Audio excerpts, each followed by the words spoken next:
মেহেদী মিরাজের ব্যাটে তখন বড় স্বপ্ন দেখছিল বাংলাদেশ। এমন সময় রশিদ খানের দারুণ এক ডেলিভারিতে কুপোকাত বাংলাদেশ দলের অধিনায়ক।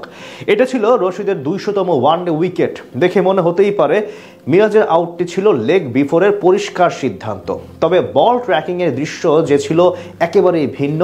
টেকনিক্যাল এরর যেন বিদায় দেয় মিরাজকে।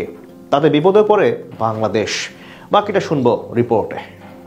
টি-20 হতে পারে তারুণ্যের খেলা, তবে ওয়ানডে ক্রিকেট এখনো অভিজ্ঞতার লড়াই। সেটাই যেন আরো একবার প্রমাণ হয়ে গেছে আফগান সিরিজে। কেন তারা 7 নম্বরে আর বাংলাদেশের অবস্থান 10 নম্বরে নেমে গেছে, সেটার বড় প্রমাণ এই সিরিজের প্রথম ম্যাচ।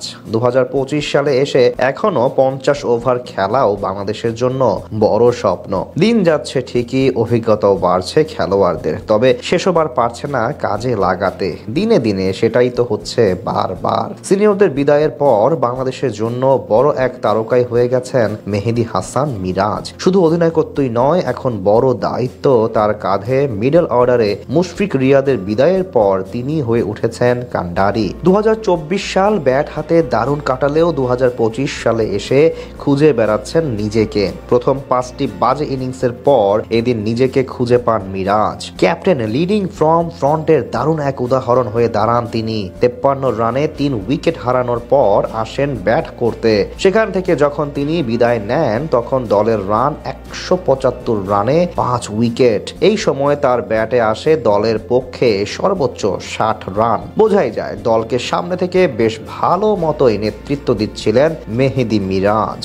ওয়ানডে ক্রিকেটে এদিন হাফ সেঞ্চুরি তোলার পথে মাত্র একটি 4 ও একটি 6 আসে তার ব্যাটে।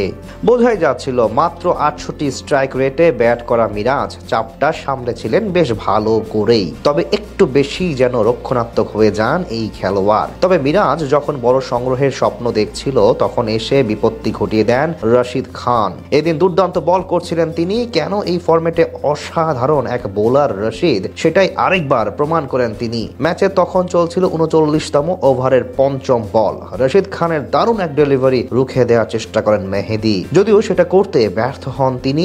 বল আঘাত করে তার প্যাডে, আর এতে করে আবেদন করেন রশিদ খান। সাথে সাথেই আম্পায়ার নিজের সিদ্ধান্ত জানিয়ে দেন, আউট হয়ে যান মিরাজ। তিনি একটু দ্বিধায় ছিলেন। জাকের আলীও জানান রিভিউ নেওয়ার জন্য।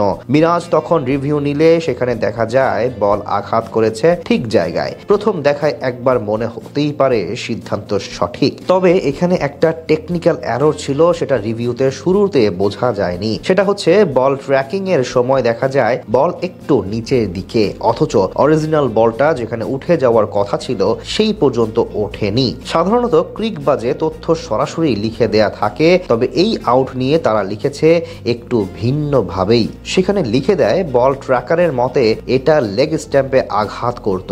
তবে কি সত্যি রিপ্লেতে সঠিক দৃশ্য ধরা পড়েছিল, নাকি এটা ছিল এক টেকনিক্যাল এরর?